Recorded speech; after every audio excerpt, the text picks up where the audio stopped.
I slide my leg across a worn patch and circle a finger around a cigarette burn etched into the faded magenta leather, toying a bit with the piece of foam poking out. It's now that I wish I had a picture of myself. I'd fold it neatly and slip it between the seat cushions, with enough of a corner peeking through to get noticed. I'd hoped the next stop after me would be at a hotel where a businessman in a wrinkled gray suit would be catching a ride to the airport for a red-eye flight back to parenting and paperwork. He'd find the picture and toy with it like the seat foam, running fingertips along the image. He'd store it in his carry-on bag and pray he wouldn't be asked to pull it out at security screening. He would be embarrassed to have to publicly reveal a photo of my slick, spreading thighs and have to explain it to authorities. I pray he does. These thoughts excite me from my brainstem to my bottom, and I consider moving the toying fingers from my seat to work their way down my pants and rub one out right there in the back of this cab. Weeks ago, I wouldn't have been so brave. Weeks ago, I picked up a bag of items I left at my ex's after moving out. Having been a jerk, he had left my stuff on his front porch in a plastic grocery bag with my name scribbled in permanent marker. I shifted through its contents at the coffee shop a few blocks from his house. My phone charger, cracked turquoise earrings, clothes, and a coffee cup with the corner of something poking out of the rim. I tugged the corner, and it popped out like a rattlesnake snapping from behind a rock. And there I was, nude, sprawled on his bed, pink nipple in hand, begging him forward. A moment captured in privacy, unexpectedly revealed in public.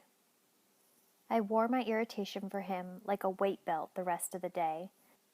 Why did he leave my stuff on the porch in a bag that could have been easily passed as garbage?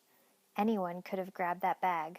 I slowly rotated my head, letting the hot beads of water from the shower head roll down my shoulders. The thoughts consumed me as I soaped. Not even the liquid heat was helping to reduce my tension. What if someone had picked that off his porch? Why didn't he warn me so I wouldn't open it in the public place? What if someone had seen it over my shoulder?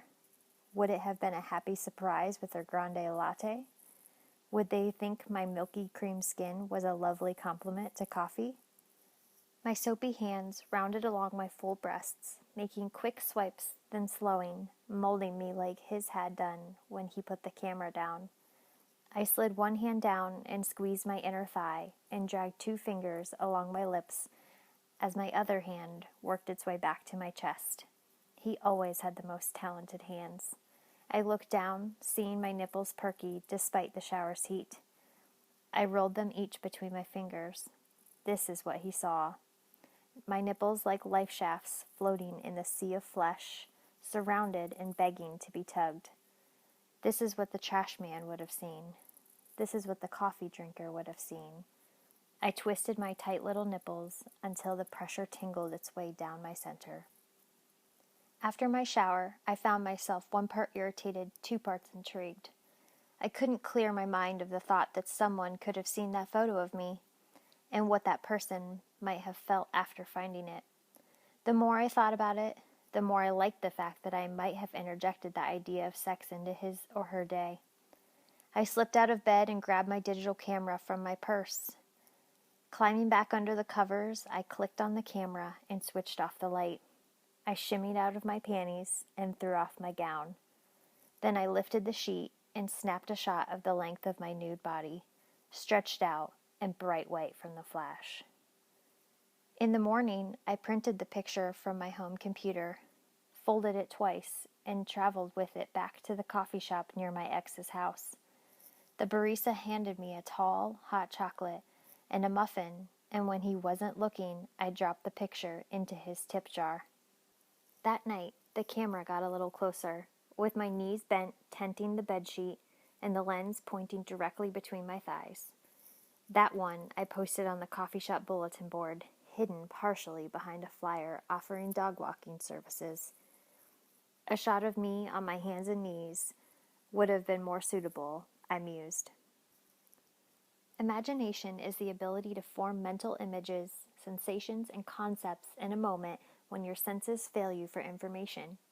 You can close your eyes and imagine how a woman might appear embarrassed to find a photo of your naked breasts when she opens a dinner menu. Can you see the confusion creep across her face, then the blush trickle to her chest, flushing bright against the plunging neckline of her black dress? Then see her forehead crease as disgust sets in. Picture the way her husband pretends to agree with her dismay as she shoves it his way, him trying not to look too closely as this seemingly disgusting image. See him pressing his wide palm against his awakened crotch as his wife yells for the waiter's assistance. I thought of that palm all night as I sprawled naked between the cool, thin cotton sheets, pressing my fingers against the slick folds as I imagined he might have desired. I can't be sure who got the menu I laced that night, yet, whether or not they planned to order accordingly, it seemed they got the special. Menus are easy to access, I discovered. Whether it's a coffee shop or a fancy restaurant, there is plenty opportunity to insert yourself into people's lives. That's why they became the scene of my first few experiments. You see, what my ex had unwittingly taught me by leaving that photo in public is that there is a fine line between embarrassment and eroticism. The body language of surprise is similar to the body language of sex. Widened eyes, gasping, trembling, mouth dropping open, the sharp jolt of tension that passes through your chest. If approached correctly, what may have originally surprised then embarrassed you can be redirected to surprise and excite you. The last of the restaurant rotation I left inside the seat of a piano bench at a seafood place that featured live music on Saturday nights. On top of the sheet music was a distant shot of my ass, glowing with handprints. The camera's timer had come in handy, and with every second countdown, I slapped my skin a little harder, priming myself for the perfect shot. Maybe the piano man would find it after a long night of playing, hide it from his bandmates, and stop in the restroom before his drive home. Leaning against the chilly marble countertop, he would sweep his hand along his cock like playing a slide trombone, picturing his pelvis bumping against my strawberry cheeks and making my sweet cunt sing. I toured an open house in a nearby neighborhood, posing as an interested homebuyer. Inside one of the kitchen drawers, I left a new photo of me. The realtor revealed that the house was move-in ready since the previous owners had already moved into their new home. So move in I did, on a dark-haired couple who was also touring. "This may sound strange," I said to them when they stopped to examine the kitchen sink fixtures, "but you two look great in this house. Something about it just suits you." Later I pictured them as happy new homeowners, him wearing a paint-stained alma mater t-shirt, and her in short shorts surrounded by boxes and trying to settle into their new house. She would be putting away knives and spoons and discover a folded picture of legs in fishnets straddling a kitchen chair. "Honey, come and see this," she would say. He would enter, stand behind her, wrap one arm around her small waist, using the other to hold out the photo for examination. He would mutter as they stood in contemplation for a moment longer until she started slowly grinding her rear into him, and he pulled firmly against her waist, pressing himself harder into her. Quickly, her short shorts would be down and his t-shirt would be flung, and they would fuck on the kitchen counter, her hands reaching above her head to grab the shiny sink fixtures for leverage. Sitting naked on my bedroom floor, I lathered my feet up to my calves in baby oil, leaving them slick and shining. Then I sat cross-legged, being careful not to block too much of my naked center from the camera lens. I carefully threaded a pearl necklace between my toes, beads becoming slick as they passed through. I shaped the trailing end of the necklace into a heart. Click. I walked onto the first floor of a nearby hotel and dropped the photo, sealed in a manila envelope, at the doorstep of room 169. It seems the lucky resident got a side order of my glossy toes and plump clit with his room service. In the hotel locker room adjacent to the pool, I slipped the string of pearls between my legs and rubbed along folds slicker than baby oil. Then I needed to see my viewers. Once with the photo taped to the front of a TV on display as I watched for reactions from the next aisle over. Once with it shoved under the windshield wipers of a four-door sedan with me watching from my rearview mirror. Once gripping my breast in hand while my newspaper blocked my unbuttoned blouse.